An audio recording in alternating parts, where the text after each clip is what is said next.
All right, everyone, welcome to the Real Estate Game Changer Show. I'm your host, Mike McKay, based in Jacksonville, Florida. And each and every week, we do this show with people who are changing the game of real estate all over the country. And this is a live show, so if you have any questions, please put them in the comments for our guest to answer. For anyone in Jacksonville who's in sales and been thinking about a career in real estate, uh, reach out to me. We are looking for acquisitions people for our team. You don't need to have real estate experience, just if you're good at sales and you want to get in the real estate space, send me a DM on Instagram. This week on the show, we have Councial Glenn. Councial, welcome to the show. Man, appreciate you guys having me. Excited to be here. Absolutely. So, for the people who don't know you, could you tell us a little bit about how you got into real estate and how that's led you to where you are today? Man, so I'm gonna go way back, all right? I like to say it started in ninth grade. So I grew up in Chicago, Illinois, and going into high school, I had to like declare a major, and so it was math, reading, or drafting. I was pretty good Hmm. at math, always levels above my grade level. I can't spell too well, so I didn't want to do reading. And my mom told me that drafting was like wood shop. So I signed up for drafting. That summer, we had a 2 week program. They had us downtown Chicago drawing buildings. We were building popsicle stick buildings. And I just fell in love with architecture. My 16th birthday, I had a drafting table, a T square. I used to buy magazines and just draw houses. So I always knew I wanted to be in real estate, in particular, like the GC side, Hmm. building. And so started GCN, did a ton of rehabs, built quite a few houses in my over my time as well. Then I started working for investors, and I noticed they would always beat me down on price, but they would make a good amount of money when they sold the property. So I learned about fix and flip. And then a good friend of mine was wholesaling. Man, again, I'm a little bit of a competitive person, and he made about 60 grand that year, and just kind of part time wholesaling. I told myself if he could do 60, I know I can do it. And the rest is history, man. I sold my first wholesale deal was actually a piece of land. Hmm. It was an infield lot. The owner, it was a friend of mine, and he told me, whatever you can sell it for, you can have half of it. I put a for sale by owner sign in the yard. The next day, a gentleman called me, paid me $100 to take it out, and we settled on 10 grand and sold it the next week, and I was hooked. Wow. And were you targeting land when you were looking for your first wholesale deal, or did you just kind of, was it because you stumbled into it? Yeah, I think it was because the gentleman that I was talking to, he's like a mentor to me. He knew I Hmm. was getting into real estate, and he had some land he wanted to sell.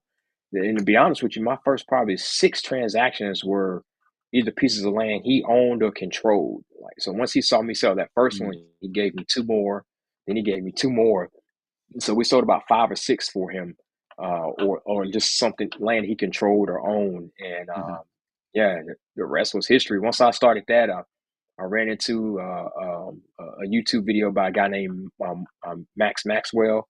Hmm. He was in Winston Salem at the time, and which is like 30, 45 minutes from where I live, and started driving for dollars, and the rest is history. Driving for dollars, Google Voice, and a spreadsheet is how I started. Nice. And Yeah, then yeah. That's how long were you in the th- wholesale inside the business before you really started to focus on land? a good 2 years. So Okay. I started in 18 wholesaling. The very end of 18 December was when I sold that piece of that lot. Hmm. 19, I was really just kind of building systems, and I think I got up to Mojo Dialer and then started doing some cold calling, hiring a few VAs. Hmm. 2020, we hit it hard, man. It was a great year for us. And then 21, for whatever reason, when I pulled my list at my local county assessor's office, I think we did two or three bedrooms plus. And for Hmm. some reason, they had land listed as 64 bedrooms. And so I got a ton of land on my list, and I would just skip Huh. over it because it wasn't something like a wholesale or flip. And I remember coming across this one particular address. I knew where the street was, and I knew what it was around. And I was like, man, it has to be something we can do with this. made a couple phone calls to a guy I knew that did some development. I didn't know he developed, I just knew he built houses. And then Mm, he taught me the whole land entitlement process. mm. And is that the point that you decided to make that your focus, or did you keep going with the wholesale business for a while? Oh no, I mean I kept going with the wholesaling for a while. I didn't officially turn everything off on wholesaling until Q4 last year. Like I turned off Okay. all texting, cold calling, haven't done any of that. But no, I just started getting more land under contract and mimicking the same process that I just learned. Mm. What made you, at the end of last year, finally make that decision to say, I'm only going to focus on land? I had a couple things closing and just seeing some of those checks as opposed to the wholesaling. I mean, there was so much changing, at least with me and what the data we were getting and what we were using. Our contact rate sucked. We were having to change numbers so many times. We were skip tracing 30,000, people a month, and just maybe 14 leads, and 10 of those were cold leads. So just Mm, wasn't working. I mean, it was just throwing money at something that wasn't producing any results. mm, Plus, I was just falling more in love with the land entitlement game. I call it a blue ocean. It's not a ton of people that do it, mm, and we kind of work the system, have it down to a 17-step process. It just made sense to like lock in on it and not try to mm, do the jack of all trades. I just let me just master this one, and develop mm, some things around it that can help. Because obviously, the land entitlement takes some time. The wholesaling, I've done deals, and like I said, my first one was less than 2 weeks. And normally, 30, 60, 90 days, you can, from the time you contact a lead, you can normally get a deal turned over. But that's not definitely not the case with entitlement. But once a few of those mm. cash in and cash flow is not a problem, it was easy to make that decision. Yeah. So you were doing like some of both, and then you kind of made the decision at the end of 24 to just do land entitlement. Yep. I had probably 7 flips. I got two left that we're maybe a week away from being done with. Hmm. And unless something just comes across my desk or something crazy, I don't know how many more of those we'll do. Mm, With the land entitlement, it's taught us some other strategies. We bought a house in High Point, North Carolina, which is 15 minutes from where I live, and hmm, we subdivided it and got 5 additional infield lots. And so what we're looking to do now outside of entitlement is, yeah, we'll flip that house and then we'll build new construction and either sell them or mm, keep them, refi them and keep them as rentals. So that's where I'm kind of headed long term. yeah. Okay. And then for the people, well, maybe we should dive in for the people who are newer and don't know what is land entitlement. Yeah, yeah. So land entitlement, a lot of people confuse it with zoning. And so if I'm able to, a lot of people think that if I'm able to get, 8, 10 acres of land zoned to build, three, eight, 5 houses a acre, that's entitlement. That's just rezoning. The entitlement process Mm, is getting all your civil engineering drawn up and approved by the governing municipality, whether that's the city, county, or whatever other municipality it could be. But that's getting all your erosion control, grading, water, sewer, curb and gutter, all of those things drawn up by a civil engineer and approved by the city, along with getting it land surveyed, phase one done, wetlands mhm, delineated if you have any, and any other things that may be required by the governing municipality. That's mhm, typically, depending on the area, 6, 9, 12-month process. If you go to Raleigh, mm, Durham, it's 18 or 24 months. But it's sure. getting all of that stuff approved and pulling the permits for the project. Really? Oh, I didn't realize it's as far as pulling the permits. I never realized that. Yeah, we normally pull the grading and erosion control permits. Okay. And Yep. what's like is are you guys like taking that and then selling that off to a builder, or are you trying to take these projects all the way to the end? Yeah, so three of them I've taken from the standpoint of entitlement, to where Mm-hmm. we actually do what's drawn on the plans, cutting all the trees down, the grading, putting the Mm-hmm. utilities in, and that's the horizontal construction. I Mm-hmm. haven't done anything vertical yet, but I love to sell the paper product before we ever cut one Mm-hmm. blade of grass or one tree. Let's sell that project to a developer or builder, uh, Mm. and make and get out and go find another one to do. Can you, for the people who don't know, can you explain the difference between horizontal and vertical construction? Yeah, horizontal is normally everything that's under the ground or at ground level. Mm-hmm. Vertical is actually building the house itself. Mm. And the horizontal stuff has to be done before you can ever do the vertical. Yeah. And what kind of like what kind of land are you targeting? Like, is there a certain buy box that you look at? No, typically I'm looking for factors or characteristics, if that makes sense. Mm-hmm. So I'm looking for donuts. Typically, I'm looking for a big piece of land surrounded by development. Call it a donut because that's the hole Huh. in the area. Okay. I, I'm normally looking for 10 acres, Mm. depending on the zoning, 10 acres plus. The smallest one I've ever done, that first piece of land that I told you about, it was actually 17 acres. No, 19, I'm sorry. And we bought 8.76 of it just because the way it divided, it was the 8.76 was perfect. But I'm looking for donuts and I'm looking for capacity for water and sewer. Mm. In North Carolina, well and septic is a lot different than it is in Texas because the dirt quality is a lot different. So I don't like to mess with septic in North Carolina just because I've had sites where it was 75 acres. I knew I was going to get at least 50 houses. We got the soil scientists out, $125 an acre, two sites, two houses was the max that I can build on 75 acres. And that's just sometimes how the cookie crumbles with dirt in North Carolina. So I said, from Huh. that point on, I don't want to buy anything that doesn't have water and sewer capacity. Mm. Not How only do you water and sewer, go ahead. go ahead. Well, how do you know if something has water and sewer capacity? Typically, you could tell by how close the neighboring communities are, how close the houses are. Mm-hmm. Normally, what we do in North Carolina, if it's more than if it's well and septic, you're normally on an acre or more site. But Mm. if these lots are 0.16 and 0.23, and it's a cluster of them, it's a high likelihood that they have water and sewer. There also are some layers that you can um, add on some of the county GIS websites to check for water and sewer. Mm. And then if all that fails, call the county and ask them, hey, does this address have water and sewer capacity? Yeah. So, yeah, Okay. that always works.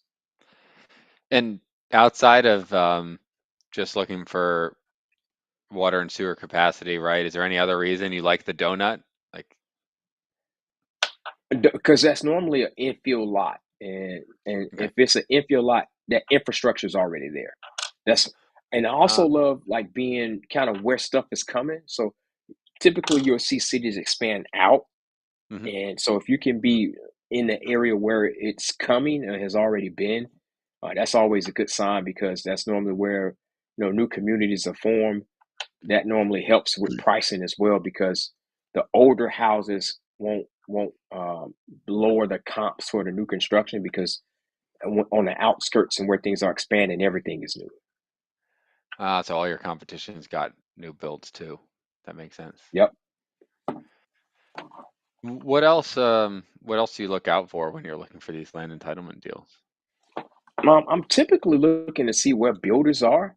So I love to use Land Vision, and there's a filter on there or a layer where you can see exactly what developers are building where. It'll put their icon of the company, right on the Really? map, and you can see that. Okay. Yeah, absolutely. You'll see Huh. that they'll give you the community name, number of houses, price point, and if I find some land that's surrounded by two or three builders, obviously that means it's probably a good area. Number Mm. two, I got three potential great buyers because they're building right there already. Yeah. So are you sourcing these deals off market, or I guess how are you sourcing them? Both off and on. I've bought off Craigslist, bought off Facebook Marketplace. I've bought off LoopNet, Zillow. I've also gone old fashioned and pulled lists. I've also targeted, like literally just scouring the GIS, looking for that donut, and seeing a piece of parcel, that looks great, verifying utilities and skip tracing that single individual owner and calling them up. Hmm. What are most of the people that are selling you the land, like what are they currently doing with the land before you buy it? Nothing, Nothing. Okay. nothing. They're normally just paying taxes and keeping it mowed so they don't get fined by the city. One of the things I love about land is there's normally not an emotional attachment to it. They didn't grow up Mm, there. It's not mom and dad's house. It's not where they had Christmas and Thanksgiving and where they mark their height every year. It's normally just land, and they're just fine with selling it, and they're just fine with it taking a long time to sell it because they don't need it mm, for anything. yeah. So how long are you typically like making these contracts so that you can get through that whole process of everything you talked about? Yeah, I normally ask for 270 days, and I build in my addendum 245-day extensions. If I were Hmm. in a different area like Raleigh, I would ask for more time just because I know their entitlement process is a little bit lengthier. But yeah, Hmm. I'm normally trying to get a year under contract. Well, a year Okay. of runway to be able to do the entitlements. Yeah. And then is there some steps that you take early on to know like kind of I don't know what you would call them in land entitlement, but like kind of the quick hit, like, this isn't going to work that you find out maybe in the first 30 days or something like that. Great question, man. One of the first things I do is get the wetlands delineated just to make sure we don't have any issues with wetlands. Mm, Second thing I do is a phase one, an environmental phase one. That's killed some deals for me here recently. The phase one mm, coming back not favorable. And then the third thing I do is have my engineer drop a sketch plan based on the wetlands map.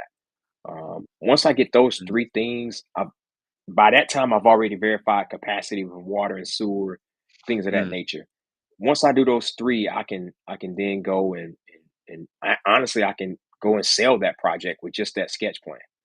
So I normally know Okay. what I have pretty early on after I do those three things. What is a wetlands delineation? So it's typically when you have like we have a company called Pilot Environmental. They come Uh, out and if there's a creek or something running through the land, a low area or water flowing at any point, they tell you what impacts that may have. And literally it just limits where you can build or disturb land or dirt. okay. So if my wetlands are depending on how if there may not be any, if there's no creek, the land is sitting high, you don't have any wetland issues, but sometimes you do. But it's just like the Army Corps engineers protecting those areas from disturbance, debris, and things of that nature. Gotcha. So that can impact like the number of homes that you'd be able to build because you can't build within Yeah, a certain distance of those things or 100%. My first deal went from 72 homes to 26 because of wetlands. yeah. Yep, And then very you said personal. after that you do a phase one environmental. So what are you looking for when that comes back? Man, I'm just making sure there's no buried oil tanks. Mm, We're not downstream from a cleaners that had a buried tank, and that if there are any industrial buildings around it, that we don't have any issues with that. All three of those things have happened. That's why I named them specifically. Uh, we found buried oil tanks, or somebody used to dump old tires on our land. I've also been within, I think it's 400 or 500 feet of a cleaners. That's normally an automatic test well situation. And I've mm, had it that we had 193 acres here recently with water sewer. There was around three plants, and one of them made a fire retardant that is known to cause cancer with firefighters. So that was an instant no go. My yeah. my builder, who we were looking to sell it to, said, "Man, it'll be better if an atomic bomb went off on that site, just because of all of the issues." Yeah. So that phase one can let you know what you got environmentally. And if sometimes you can mitigate that, but you want to try to, if so, just avoid that at all costs. So that was a moment early on. Our money wasn't hard that we put down, so we Mhm. instantly exited that contract just because the phase one was too. It was too bad. It was no way we would build anything there. Yeah. How long do you typically have in like a, land entitlement deal contract to figure out if the deal is viable or not before you lose your deposit? Yeah, normally I ask for 6 months before my money goes hard, but within Okay. 30, 45 days, I know if the deal is viable or not. By that time, I've done Mm. that phase one we just talked about. I've had the Mhm. wetlands delineated, and I've already gotten a sketch plan from my engineer. Mhm. And one of the things we like to do is take those three items and go to whoever our end buyer may be or who we want them Mm. to be and say, hey, this is what we got. Here's our sketch plan. We're going to take it through the entitlement process.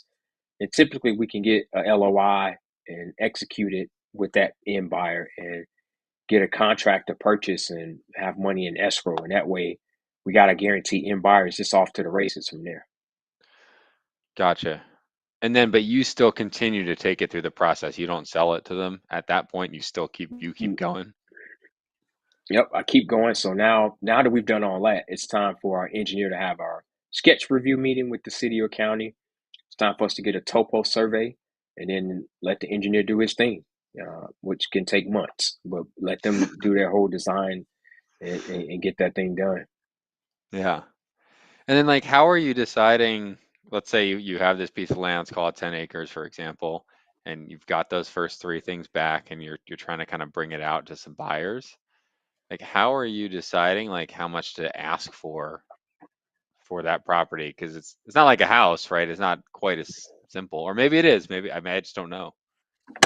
It is a little bit. So there are ways that we can look and see what raw land has sold for from an entitlement side, like Hmm. using our business journal, things of that nature. Typically, I actually have a calculator, a land entitlement calculator that calculates what you should ask for based on what development costs are and the finished price of the home. So, Mm, ballpark, if I know a house is going to sell, that this community that I'm entitling, they're going to sell $300,000 houses. I know that I can get 20 to 25% of the sales price of that house for a fully developed lot, meaning I did all the horizontals. So I'm mm, selling that lot for 60 to 75,000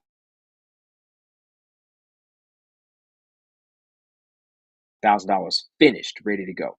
So if cost is, like say if I call a few developers and they say, hey man, right now it's costing me $40,000 for development. All right. So I can say, all right, I got 75 total minus 40 for development. That leaves me with 35. I want to let the developer make some money. So let's mark out mm, 10, maybe 15,000 for him. That leaves me 20,000 per lot that I can sell this land for. So I take that end number, mm. multiply by the number of lots, and that's typically what I sell for.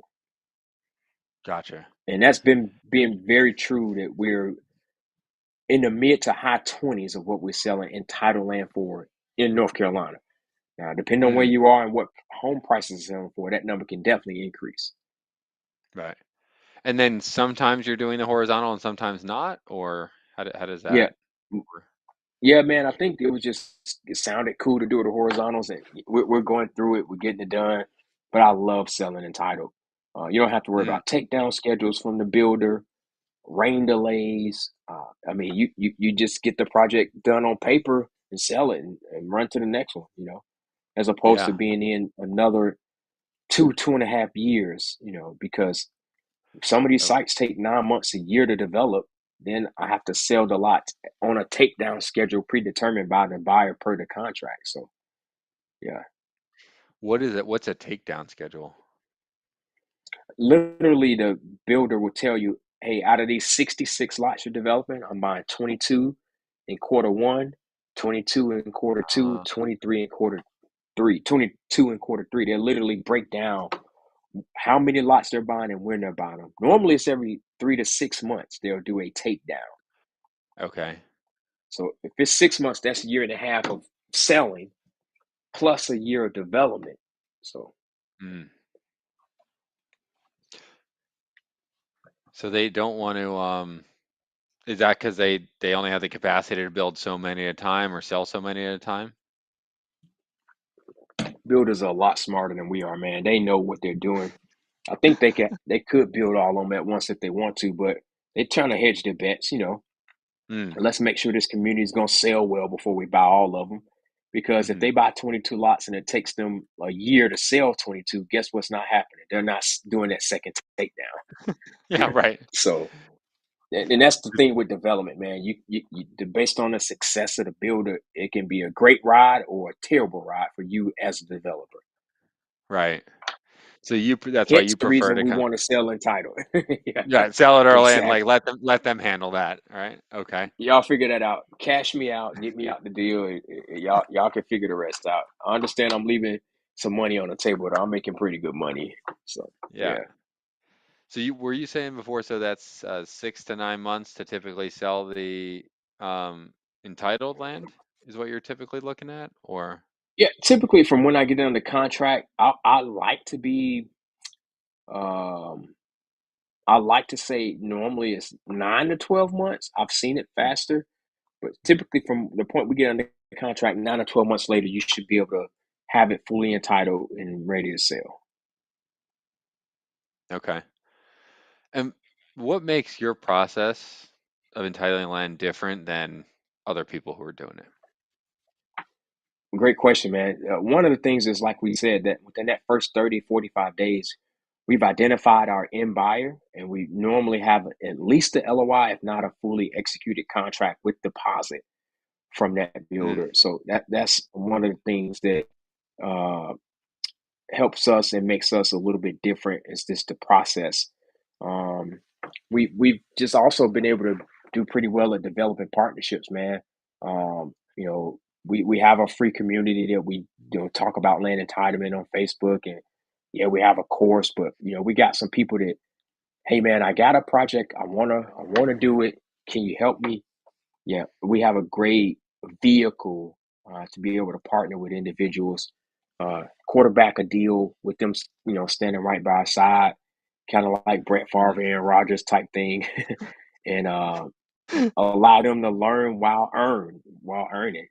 I like it better than selling you a course with modules. Because guess what? You're still going to call and ask questions. So let's just do a Yeah, deal, man. yeah, that's cool. So is that only in North Carolina though, or will you do projects with people like all over the country? I got a partner in Spokane, Washington. I got a partner in Florida, Texas, Boston. And I'm in NC. Mm, Great thing about entitlement is it's still the same process no matter where you are. okay, I didn't realize that it was pretty similar across all the different areas. Yeah, pretty similar. Most of the time, it's the same builders. Yeah, man. It's I mean a little nuances are different, but for the most part, it's the same game. Yeah. Okay. You may And not have then wetlands issues in Texas that you have in North Carolina, but it's the same process. yeah. And then what do you think allows you guys to get to that point in the first 30 to 45 days where you are able to like identify a buyer that like other people they're not able to do it that quickly? I don't think other people know they can do it that quickly. Um, from the standpoint of that, you can get land under contract with the end buyer with just a sketch plan. You don't have to have it fully entitled.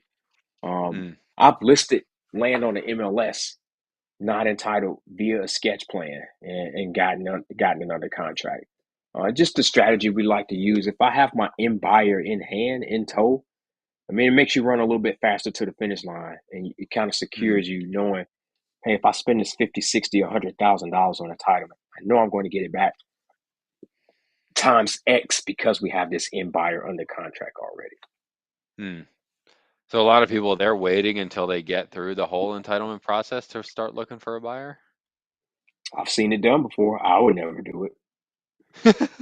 Fair enough. How did you like learn about all the land entitlement stuff? Man, I asked a mentor of mine, and what he did was a genius move. And this is what I took that from him. He'll give me a task, and if I came back with that task completed, he'll give me the next step, and then the next step, and then the next Mm, step. And so he eventually, I did all the steps. And just going through the process so many times, I probably have 13 active entitlement deals. Mm, Another seven on top of that that we're JVing with people across the country. Uh, this is probably my fourth podcast I've done talking entitlement in the last 30 days. I've mm, given talks on entitlement at mastermind. So just being or trying to establish myself, let me not say being, trying to establish myself as the subject matter expert in the area just brought out many ideas. I think we mm, forget some of the hustle that we started, at least I started with as wholesaling and some of the same stuff I use right now. One of the mm, things that I thought was really cool in wholesaling is having an open house. You get all your buyers in, so all right, that's my competition, that's my competition. So I can't lowball them. I got to come with a real offer, right? Well, my version of an open house for entitlement is listing it on the MLS or LoopNet mm, because everybody sees it. Not only does everybody see it, buyers that I don't even know are in my market see it.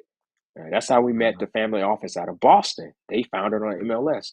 There's no listing, no list, nothing I could have bought that would have got me in touch with somebody with, that kind of money. That's no way I would have found them outside of mm, listing. And so instead of having an open house, sending it, blasting it out to your cash buyers, put it on the MLS. So it's the mm, same concept in wholesaling, just applied it to land entitlement. yeah. So is that like typical that you like have in your agreement with the seller that you have the right to list it and all that? Is that like something that you're always looking for? Yeah, that's something we added within the last 12 months. That Mm, we have the right and ability to list it at a higher price than what we have it under contract for. yeah, gotcha. Um, if other people are thinking about getting into entitlement? I mean, what are some things that they should focus on early on when they're first getting into it? Understanding the process, I think, is something you should focus on. Mm, And then, just like we talk about with any real estate transaction, man, don't fall in love with the deal, fall in love with the numbers, man. yeah. Yes, it may be in your backyard and you know that, Walmart's coming and that. Man, fall in love with the numbers, not the Mm, deal. You know, that's one thing I've seen plenty of people. Man, I know this area is going to boom. It ain't booming now. Let's yeah. let's just fall in love with the numbers, man. And make data driven decisions and not Mm, decisions based off emotion. That's one thing. And then whether it's myself, other individuals that are in the space, find somebody you can learn from that's already done it and been there. I mean, that's the cheat code to any area in life is finding someone that's been where you want to go that can speed up your time frame to get there. mm. What are you doing, or what things are you looking at in order to make data-driven decisions when you're looking at these deals? I'm looking at the days on market for new construction homes. I'm looking at Mm, how many builders are in the market. I'm looking at how many lots they are buying and what price are they buying at. Some of that stuff mm, isn't data, is having conversations. I had a conversation with a guy today, man. And when I first started in land entitlement, $60,000 to $65,000 for a finished lot 2, 3 years ago, good money. Now it's 85,000. This is entry level housing. Um, wow. I just got off the phone with a buddy of mine. He's getting in contracts for 115,000 for finished lots. Wow. So in the span when I first got, excuse me, started 2, 3 years ago, it's Mm, almost doubled in yeah. what you can get for a finished lot. The price to develop hasn't doubled. And again, this is just a small sample Mm, size in North Carolina. Obviously, there are some mitigating factors like what's coming. You have a huge Toyota battery plant. It's, I think, $4 billion, and all the ancillary companies that come along with that. A new airline comes to the airport, so it's just plenty coming in this area. One of the things I've always tried to do is these companies are worth billions of dollars. They're publicly traded. If mm, they're not panicking, I'm not panicking. If they're steady, if they're steady buying, again, they're forecasting, they're buying lots or putting stuff under contract for things a year and 2 years from now. So their people that they're paying are seeing something that it isn't always being portrayed in the news cycle. So I try Mhm. to keep the noise down and watch what's happening with those national and publicly traded companies. Mm. They're increasing what they're buying for, so they know something's coming, or they know that things aren't doom and gloom as some people may try to make it seem like. We've Mm. had high interest rates for a long time now, and things are still moving off market. So Yeah. Gotcha. And is that just looking at like public data stuff, see what and having conversations, or where else can someone pull that information from? combination of both. Normally, most areas have a business journal that lists real Okay. estate transactions, and you can typically you have to kind of read through it and see what land is selling for, Mm. and you'll know what's entitled. And normally, the bigger projects will get a headline or two. Also, man, again, just once you develop or kind of figure out who's who in the market, one of the things I love to do if I'm entering a new market, I go on LoopNet and see which broker has the most listings. That's Mm. the guy I want to talk to, because he has a pulse on what's going on, what's happening, what things are Mhm. selling for. And again, one of the things I love about timing, I don't have to know anything about engineering, what the Mm. market's doing. I just got to be smart enough to get with the right people, and the people that are smarter than me and know what I don't know, and leverage those relationships. How involved do you have to be? I know you hand off a lot of those things, but how like involved do you have to be kind of once you're in contract and once handing off the like in that process before you sell it? Yeah, outside of a contentious rezoning, as long Hmm. as you can make phone calls, send emails, write checks, or send wires, that's all you need to do. If you Mm. want to attend the meetings in person, you can, like some of the sketch plan review meetings. Normally those are via Zoom, but as long as you can do those things, you don't need to be heavily involved. Mm. My first ever rezoning, I didn't go to the hearing. We won unanimously. My Hmm. second rezoning, totally different story. Had to have four neighborhood meetings. We lost the first one. We had to go to city council, hire an attorney. We wound up winning it 8-1, but there's no way I could have done that without physically being present. Like me and my attorney literally went door knocking, talking to neighbors to try to drum up Mm. support for the approval. Now, if you're doing something in that donut area, because it was a donut, and Hmm. the neighbors did not want to see an apartment complex up in that area, you may have some issues. Normally on the outskirts where things are spreading, you won't have any issues. Mm. But like I said, outside of a contentious rezoning, you don't need to be physically in the same state. Um, I have some land that we're selling on the 21st of this month. I've been by one time. I've literally seen the land once. Mm. I've never attended any meetings with the city for this. My engineers handled all of that. Um, yeah, so you don't have to be on site. You don't have to be in the same state. As long as you hire the right people, you're fine. Yeah. And how did you go about finding the right people to hire? Great question, man. Another story I like to tell. If you ever go to a barber shop on a Saturday and it's busy and there's one barber with no one in the chair, it's probably not a good barber. So when you're calling engineers, if someone can hop on your stuff immediately, probably not a good engineer. Same thing with tradespeople. A good tile guy is normally a booked tile guy. A good carpenter is normally a booked carpenter. A good Mm. engineer is normally a booked engineer.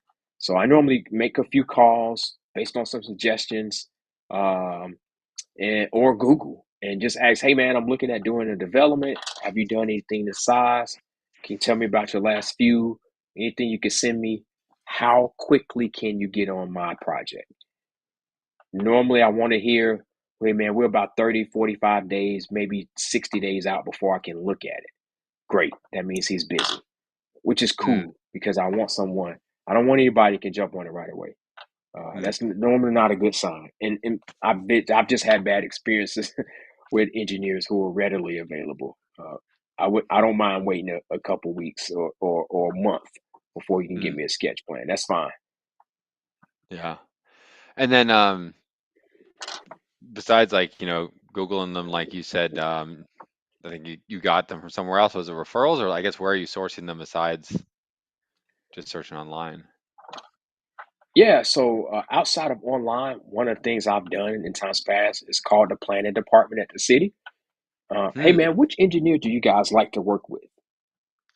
Huh. Oh, we love this one. Do not work with this one. They're gonna tell you all the bad apples, and they're gonna tell you all the good ones. They love to, talk about the bad ones, and they love to promote the good ones. That's a trick we used in the past, and it's worked out pretty well. Yeah. Wow. And then what about the other people that you need to find, like the you said the phase one guys and all that? Like how do you find someone who's good at that? Yeah, normally just a company that you can Google. That's normally not an issue. A phase one company. Sometimes the Okay. people that do the wetlands can do the phase one as well. The key Mm, is the surveyor. So I normally, once I find an engineer that I like, I normally ask him which surveyor does he like to work with. mm. That way, I know I have a great working relationship between those two. Why is it so important to have a great working relationship between those two? Because a lot of the things the engineer is going to need from the surveyor, they have to have a lot of communication. Um, so they have to like map out the wetland areas. They have to get the topo survey for them. They also sometimes have to get like the road inlays. They have Hmm. to lay out and stake some of the areas where if we're having like doing a soil sample, the engineer has to lay that out. They just have to communicate a lot back and Mm, forth, and so you want to make sure that your engineer, who is probably your most important piece, is work with mm. somebody they like, not somebody you pick. Got it. Um, any other red flags that people should look out for if they're besides someone not being busy, if they're reaching out to an engineer, or besides the city Yeah, just saying making sure no that they, good? yeah, yeah, those are two good red flags. But if they can't show you sample work or tell you a recent project that they worked on or a recent builder or developer they worked Mhm. with, don't do it. Mm. Is any of that stuff like publicly available? Like, can you see the engineer who did a project like in county records or?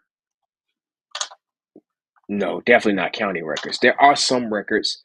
Like normally when I submit for a NCGO1, it's like a erosion, not erosion control, it's a wetland permit here in the Mhm. area.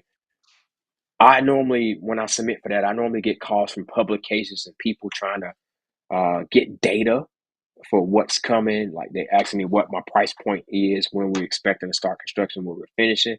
It's like a Huh. development publication. That's public record, but it only lists me as the owner. Oh, Nothing really lists the engineer until it's time to pull permits.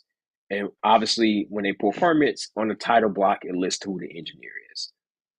okay, gotcha. What's the largest entitlement deal that you sold? So we got one, and I preface this saying haven't closed on it yet, but Sure. Yeah. Yeah. it's like 24 acres. We bought this one, couldn't get it under contract for long. The seller was in a little bit of a pickle. 150,000. Uh-huh. And we have it under contract to sell hopefully Q3 of this year for 1.4. Wow. Okay. Yeah, yeah. My smallest one is actually one I'm partnered on with a person, and we're closing this month. We have it under contract, have not bought it for 300,000, and we're Mm, selling for 680. Spent about okay. $55,000 on entitlement. And that's a small one. What is the typical, I guess it probably varies a lot, but what is the typical cost to run that entitlement process? I normally like to say budget 12 to $1,500 per lot for entitlement. Mm, So if okay. it's 30 lots, multiply that times 1,200 or 1,500. That's a good budgetary number Hmm. for what you should expect to pay for the full entitlement processing. And those first three steps that you're doing that could kind of roll out a deal, like how much are you having to spend to get those three done? are normally under $5,000 to $6,000 for those first three steps. And Okay. that normally lets me know if I have a project before I start spending crazy Yeah. money. Yeah. Gotcha. Um, anything else? Because I don't know that much about the land entitlement business, but anything else that people should know about land entitlement that I haven't asked you? No, man, you asked some great questions. I think the other key or thing I would add to that, man, is if they're interested in learning, obviously join the Facebook community that we have. It's free. We Hmm. we do teach on that twice a month. We teach on entitlement. Um, we talked about our process. We talked about finding a buyer. We talked about some ninja tricks. No, I think you did pretty well. Good question. All right. Well, there's always two questions that I do like to ask at the end of the show. And the first one's kind of fun. It's what's the craziest or most uncomfortable situation you have ever experienced in a real estate deal? All right. Craziest or most uncomfortable situation. I think the craziest was my when we had to get the land rezoned. Man, Hmm. I wasn't ready for people to oppose me. It was just crazy some of the things that people were coming up with for why this project wouldn't be a good project. So there was a daycare like three parcels over from the land. And so they said that, hey man, the kids in the daycare are going to jump the daycare fence, climb through the woods, jump the community fence, and then jump the fence to the pool and jump in the pool and drown. It was just crazy. Like I had to sit and listen to all this. It was like a 2.5 hour rezoning hearing, man. And just some of the stuff that they came up with to try and justify not letting us build our project was just wild. It was crazy because you really thought the people were crazy. That Sure. was probably just the craziest, man. Just because you realize what lengths people will go to try to keep Mm, something out. yeah, for sure. And Yeah. second question I always ask is if you could go back in time and give yourself one piece of advice when you were looking for your first real estate deal, knowing what you know now, what would you tell yourself? Um, that's a very specific question. I was gonna go a different way. One of the things, man, one of my first real estate transactions, I had I think it was a 12 or 14 unit apartment complex under contract Hmm. for $325,000. Hmm. And I was, I'm talking green behind the ears in real estate, but I knew I had a deal. So I was trying to sell it for 400,000. I only had like two or three people that said they could maybe do it. And my contract ran out. And I just followed the property, and 2 weeks later, it sold for 400,000, which was the price I Mm, was trying to sell it for. And so I think one of the things I would tell myself in looking for my first deal is, man, you're on the right track. Because I had the formula, I had the price, I just didn't have the people, I mm, didn't have the network. I wasn't in the game long enough. So again, I was looking forward to that $75,000 assignment fee, but I just didn't have enough time in to mm, have the network and the community around me to be able to dispo something of that size. So I would just tell myself you're on the right track, man, um, because that was discouraging for a while, but when I think about it, it's kind of reaffirming because it sold mm. for the exact price that I was trying to sell it for. Right. Gotcha. I'm curious now. You said you were going to take it another direction, so I'm curious the other direction you were going to go. Oh, a real estate advice that I would give myself, like Yeah, not yeah, on my first deal, but when I first started, don't yeah. sell anything. Huh. Okay. I sold a bunch of flips over the last 3 years. I wish I would have kept every last one of them. But again, that's just hindsight. Sure. Yeah. Yeah, Yeah, I yeah, got a couple of those, more than a couple. Uh, yeah, man. Looked at one, I was like, man, I made a good penny. Then it's like doubled in price by now. We made 72 grand off of it, but it's worth double right yeah. now. And that was less than 3 years ago. I was like, Yeah. Yeah.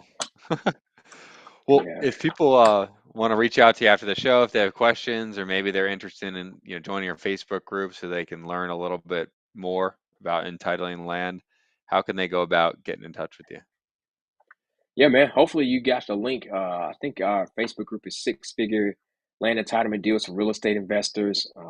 Instagram is Councial F Glenn, COUNCIALFGLENN.